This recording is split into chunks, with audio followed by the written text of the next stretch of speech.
అందరికీ నమస్కారం. నా పేరు Vasu. Welcome to the Lambodar astrology. అందరికీ ముందుగా శ్రీ పరాభవ నామ సంవత్సర ఉగాది శుభాకాంక్షలు. మనం ఈరోజు వచ్చేసి ధనుస్సు రాశి వారికి ఈ వార్షిక ఫలితాలు చూద్దాం ఎలా ఉంటుందో. జాతక చక్రంలో ధనుస్సు రాశిలో చంద్రుడు ఉన్న వారిని ధనుస్సు రాశిగా పరిగణిస్తారు. సో మొదటగా మనం ఆదాయ వ్యయాలు చూద్దాము. ఆదాయం 14, ఖర్చు 11. చాలా మంచిగా ఉంది. ఆదాయం 14 చాలా ఎక్కువ మోతాదులో, ఖర్చు 11. వచ్చిన దాంట్లో ఎక్కువ శాతం ఖర్చు పెట్టడానికి అవకాశం ఉంది. సో ఓవరాల్గా ఆదాయం అయితే ఉంది, మంచిగానే ఉంది. నెక్స్ట్ వచ్చి రాజపూజ్యం 5, అవమానం 6. రెండు బ్యాలెన్స్గా, సుమారుగా రెండు ఈక్వల్గానే ఉన్నాయి. 5, 6. రాజ్యపూజ్యం 5, అవమానం 6.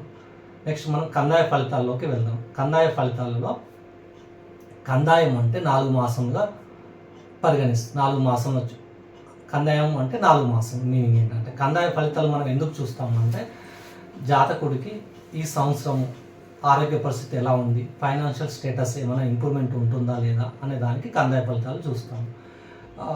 మన సంవత్సర కాలాన్ని 12 మాసంలోని 4 భాగాలుగా 3 భాగాలుగా విభజించారన్నమాట. వేసవి కాలం, వర్షాకాలం, చలికాలం, ఇట్లా 3 పార్ట్స్గా విభజించారు. కందాయ ఫలితాల్లో ధనుసులో మూలా నక్షత్రంలో జన్మించిన వారికి 1, 2, 3, 4 పాదాల్లో జన్మించిన వారికి 2, 2, 3 మొదటి 4 మాసము మధ్యస్థంగాను, తర్వాత 4 మాసంలో కూడా మధ్యస్థంగాను, మరియు చివరి 4 మాసం 3 ధనలాభము శుభప్రదంగాను ఉంటుంది.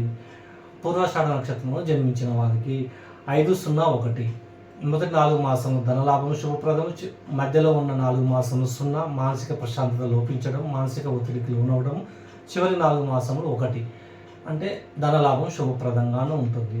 ఉత్తరాషాఢ నక్షత్రంలో జన్మించిన వారికి ఉత్తరాషాఢ నక్షత్రంలో 1వ పాదంలో జన్మించిన వారికి 0, 1, 4 మొదటి 4 మాసములు అనగా అనారోగ్య భీతి, ఆరోగ్యం ఎక్కడ ఇబ్బంది కలుగుతుందో సింప్టమ్స్ కనిపించడం వల్ల కొంచెం ఆరోగ్యం పట్ల భీతి చెందడం, అంటే వాటికి ఫియర్ అవ్వడం, భయపడడం, ఆరోగ్యం ఎలా ఉంటుందని అలాంటి సూచనలు ఉన్నాయి.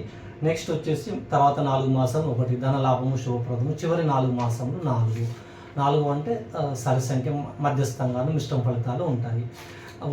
ధనుసు రాశిలో ఈ 3 నక్షత్రాల్లో జన్మించిన వారికి. నెక్స్ట్ వచ్చేసి మనం డైరెక్ట్గా రాశి ఫలితాల్లోకి వెళ్దాము. రాశి ఫలితాలలో వచ్చేసి ధనుసు రాశి ఫస్ట్ గురు భగవాను చూసుకోండి. గురు భగవాను 7వ స్థానంలో ఉన్నారు. ఇప్పుడు జూన్ 2 వరకు 7వ స్థానంలో ఉంటారు. అంటే 7వ స్థానం 7వ స్థానంలో గురువు యోగకారకం, అనుకూలంగా ఉంటారు. నెక్స్ట్ ఆ తర్వాత జూన్ 2 తర్వాత 8వ స్థానంలోకి వెళ్తారు. అప్పుడు యోగించాడు. తర్వాత సింహరాశిలో మళ్ళీ 4 మాసం తర్వాత మళ్ళీ సింహంలోకి వెళ్తారు. అప్పుడు యోగకారకంగా ఉంటారు. ఎందుకంటే సింహం 9 అవుతుంది ధనుసు. సో యోగకారకంగా ఉంటారు. మళ్ళీ బ్యాక్ టు ద కర్కాటకం వస్తారు, మళ్ళీ యోగించారు. సో ఓవరాల్గా గురు సంచారం ఈ సంవత్సరంలో 12 మాసంలో ఒక 8 మాసం నుంచి 9 మాసం వరకు యోగకారకంగానే ఉంటారు గురు భగవానుడు. నెక్స్ట్ వచ్చేసి శని భగవానుడు. శని భగవానుడు చతుర్థంలో ఉన్నారు, 4వ స్థానంలో.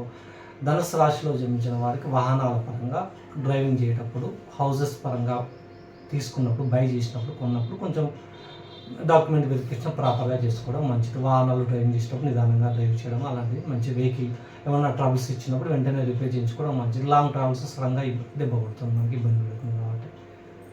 నెక్స్ట్ వచ్చేసి కేతు భగవాను. కేతు భగవాను ధనుసు వారికి 9వ స్థానంలో ఉన్నారు. 9లో కేతు యోగించారు, కానీ సింహంలో తటస్థంగా జెండా యోగం వల్ల మంచి ఫలితాలను ఇవ్వడానికి ట్రై చేస్తారు కాబట్టి తటస్థంగా తీసుకోండి, న్యూట్రల్ ఫలితాలను కేతువు.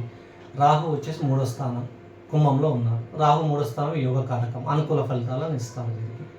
సో వీరి కమ్యూనికేషనే వీళ్ళకి ఉన్న స్ట్రెంత్ అన్నమాట.